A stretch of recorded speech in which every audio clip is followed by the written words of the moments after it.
क्या सरकार के लिए इलेक्शन इतना जरूरी है कि अनशन पे बैठे लद्दाख के लोगों की आवाज सुनाई नहीं दे रही? सोनम वांगचुक और कोई नहीं, एक इंडियन इंजीनियर है और शिक्षक सुधारक है। सोनम वांगचुक की सिर्फ 4 मांग है जो कि सरकार ने देखकर अनसुना कर रही है। पहली मांग, लद्दाख और राज्य का दर्जा दिया जाए। दूसरा, लद्दाख को 6 शेड्यूल में शामिल किया जाए।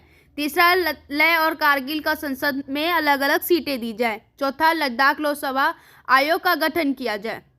सोनम वांगचुक का इल्जाम है बीजेपी पर वादा किया पर पूरा नहीं किया। आज सोनम वांगचुक का 17वां दिन है। 6 मार्च से सोनम वांगचुक ने अनशन आंदोलन शुरू कर दिया था। वांगचुक का कहना है, इतनी जल्दी क्यों? यह सच्चाई के बारे में है, यह पर्यावरण के बारे में है और लोकतंत्र के बारे में है। यह विशिष्ट स्वदेशी जनजातीय समुदाय वाले पहाड़ी क्षेत्र के लिए विशेष रूप से तैयार है। जैसे महात्मा गांधी ने 21 दिन तक उपवास रखा था आज़ादी के लिए, तो वैसे ही सोनम वांगचुक भी महात्मा गांधी के दिखाए रास्ते पर 21 दिन तक अनशन आंदोलन पर बैठे रहेंगे।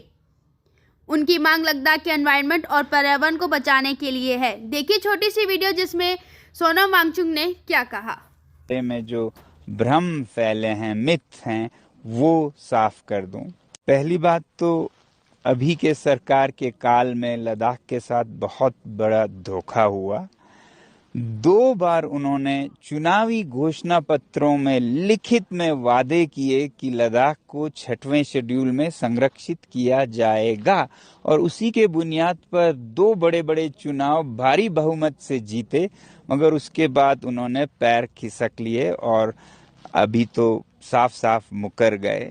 अब कहने को कारण हमें ये बताया जाता है कि 6वें शेड्यूल में आपका विकास नहीं होगा, मगर 6वां शेड्यूल तो विकास के खिलाफ नहीं है। वो तो सिर्फ ये कहता है कि स्थानीय जनजातीय लोगों के समन्वय के बिना कुछ भी नहीं हो सकता है। उनके समन्वय के साथ, यानी कि उनको दिए गए डिस्ट्रिक्ट काउंसिल जो कि असेंबली के छोटे रूप हैं, वहां पर चुने हुए प्रतिनिधियों के समन्वय के साथ कुछ भी हो सकता है। अगर वो चाहें तो फिर इंडस्ट्री को लाए, माइनिंग को भी लाए। ऐसा विकास के खिलाफ 6 शेड्यूल में कुछ भी नहीं है। तो ये तो हुआ 6वां शेड्यूल। लद्दाख का दूसरा सबसे बड़ा मांग है स्टेटहुड या यूटी विद लेजिस्लेटिव असेंबली, कम से कम जहां पर चुने हुए प्रतिनिधि भेजे जाए। अब इसके बारे में फिर 2 मिथ, 2 भ्रम फैलाए जाते हैं कि लद्दाख बहुत छोटा है, इतने छोटे से जनसंख्या को स्टेटहुड या लेजिस्लेटिव असेंबली नहीं दिया जा सकता है। अगर आप देखें तो सिक्किम, जिसकी जनसंख्या अभी 6 लाख है सिर्फ, जब वो राज्य बना, स्टेट बना था 1975 में, तब उसकी जनसंख्या केवल 2.5 लाख थी।